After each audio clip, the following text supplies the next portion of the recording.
ఆపదామపహర్తారం దాతారం సర్వసంపదాం లోకాభిరామం శ్రీరామం భూయో భూయో నమామ్యహం. పలికెడిది భాగవతమట పలికించెడివాడు రామభద్రుండట నే పలికిన భవహరమగునట పలికెద వేరండుగాధ పలుకగనేలా. శ్రీమాన్ నిత్యానందం గారితో శ్రీమద్ భాగవత విశేషాలని మనం ప్రస్తావించుకుంటూ ఉన్నాం. ఒకరోజు సనక సనందనాథులు శ్రీవైకుంఠంలో వేయించేసి ఉండేటటువంటి శ్రీ మహావిష్ణువుని సేవించాలి, దర్శించాలనే భావంతో వారు శ్రీవైకుంఠాన్ని ప్రయాణమైనారు.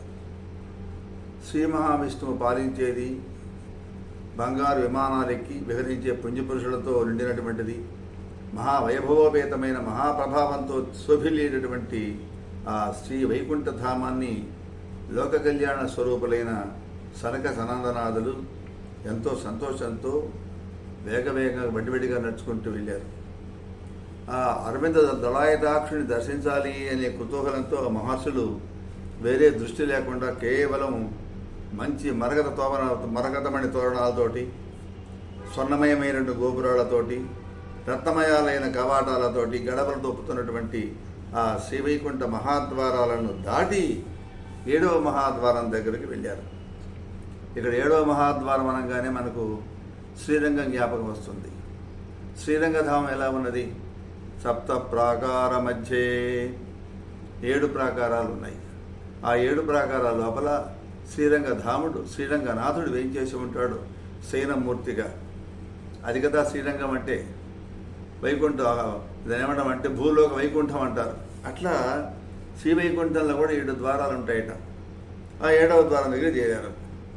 అక్కడ కాపలా కాస్తున్నటువంటి సమాన వయస్కులైనటువంటి వాళ్ళు ద్వారపాలకులు చూచారు. కాంచన నవరత్న కడకాంగుళీయక హారకేయూర మంజీరధరుల కమనీయ సౌరభాగత మత్త మధుకర కలిత బద్ధం సద్దన మాలికా విరాజీ. అయితే ఎలా ఉన్నాడు ఆ మహానుభావుడు అంటే, తోరస్థలు గల గదాయుతులను ఘన చతుర్బాహుల ఉన్నతోత్సాహముతుల ఆరూఢ రోష నలారుదాణిక్షుల భురులతా కౌటిల్యఫాలతలుల వేద్రదండాభిరాముల వెలయువనమ్ము కృంద శుద్ధాంత మందిరాళింద భూమి ఉన్న 2 సనకాది యోగివరలు సూచుతును వృద్ధులయ్యున శుభగమతులు. అంటే ఆ ద్వారపాలిద్దరు కూడా మంచి మంచి కంకణాలు, ఉంగరాలు, హారాలు, అంటే శివైకుంఠంలో ఉండేటటువంటి వాళ్ళు ఏ రకమైన విధంగా ఉండాలో, ఏ రకమైనటువంటి వస్త్రధారణ చేయాలో, అలంకారాలు అమర్చుకోవాలో అవన్నీ కూడా ఆ భుజగీతులు, కాలి అందరూ ధరించి ఉన్నారట. మంచి గుమగుమలాడుతున్న సువాసనలు కూడా. అలాంటి వాళ్ళు గదలు పట్టుకొని 4 భుజాలతోటి ఉత్సాహం ఉరకలేస్తూ ఉన్నారు. వారు కన్నుల్లో రోషాగ్నితో ఎర్రబడి ఉన్నాయి. ఆ ఇద్దరు కూడా ఆ గోవిందుని శుద్ధాంత మందిరం ముందు నిలబడి ఉన్నారు గదలు పట్టుకొని. సనకసనందనాథులు 5 ఏళ్ల బాలుళ్ళు, వాళ్ళు చిన్న చిన్న పిల్లలు లాంటి వాళ్ళు. కాబట్టి సనకసను వృద్ధులైనప్పటికీ కూడా, అంటే చూడడానికి వృద్ధుల్లాగా ఉన్నా కానీ వాళ్ళు ఉండేటటువంటి సుకుమారం బాలకుమారులా కనబడుతూ ఉంటారట. కొంచెం కూడా అనుమానించకుండా నిబ్బరంగా ఆ ద్వారపాలకుల దగ్గరికి వెళ్ళారట. వెళితే ఎలాగైనా సరే ఆ శ్రీమన్నారాయణ దర్శించాలి అనేటటువంటి వెళితే కుటిల స్వభావాలు, కుటిల బుద్ధులు అయిన ద్వారపాలితులు కూడా వాళ్ళని నివారించారు. సామాన్యంగా ఈ సెక్యూరిటీ గార్డ్స్ కానీ, ప్యూన్స్ కానీ, అటెండర్స్ అంటూ ఉంటాం మనం. నిత్యానందం గారు ఒక మహానుభావుడు వస్తే అందరినీ ఒకే రకంగా ట్రీట్ చేస్తారు.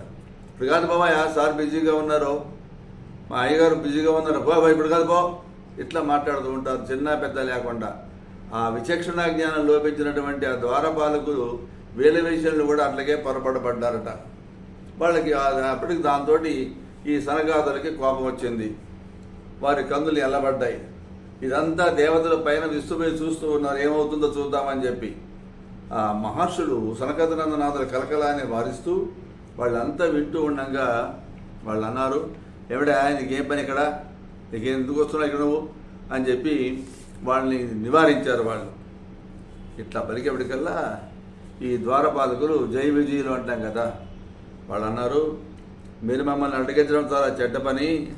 మనసుల్లో మీ యజమాని మేలు కోరే వాళ్ళైతే కపటవర్తనులైనటువంటి వాళ్ళని మీరు నిరోధించాలి, కానీ నిరంతరం కూడా భగవంతుని సేవించుకొని మా మనసులో ధ్యానించే వాళ్ళని మన చెట్టగయ్యా కొందరు రానివ్వడం, కొందరు రాకపోనివ్వడం ద్వారపాలకుల ధర్మం అనేటైతే సన్మార్గులమైనటువంటి వాళ్ళం, మేము సత్వమూర్తులం, తపస్సు చేసుకుంటుండేటువంటి వాళ్ళం, ఇలాంటి వాళ్ళు మమ్మల్ని కూడా అటగిస్తారా మీరు అన్నారట. ఇవన్నీ మన లోకంలో అనుభవమే, మనం చూస్తూ ఉంటాం.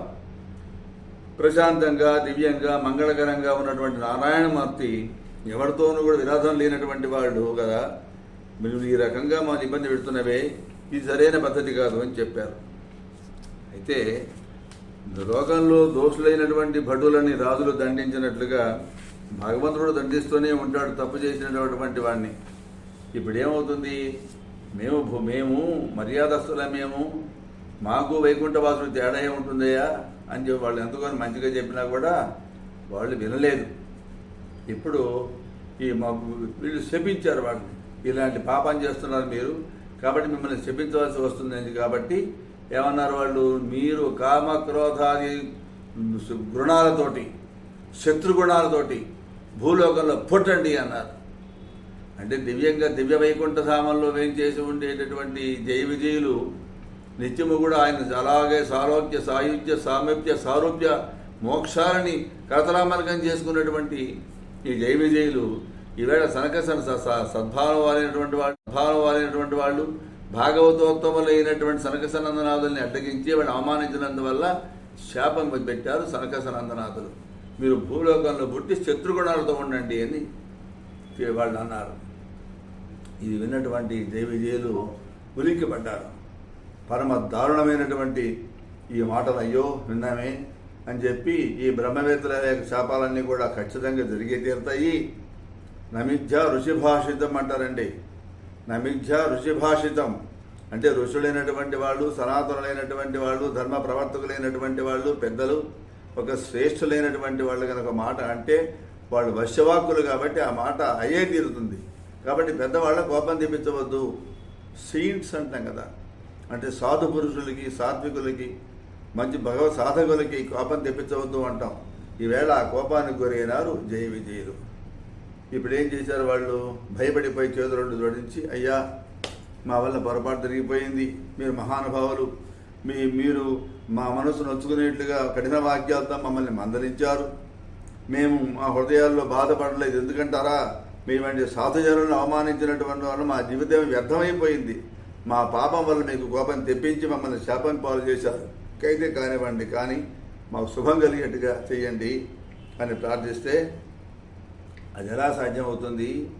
మీ కరుణా కటాక్ష వీక్షణాలు మా పైన ప్రసరింపజేసి మమ్మల్ని అనుగ్రహించి సంకల్పించి అట్లయితే కాస్త కనికరించండి మమ్మల్ని. ఏమంటే మేము మోహలోభాలు పట్టి శ్రీమన్నారాయణ సేవలో ఉండేవి దూరంగా ఉండవలసి వస్తుంది కాబట్టి ఆయన కైంకర్యం దూరంగా ఉండకుండా ఉండేట్టుగా మమ్మల్ని కనుకరించండి, తర్వాత జన్మల్లోనైనా కానీ మాకు శుభం చేకూరేట్టుగా అనుగ్రహించండి అని ప్రార్థించాడు.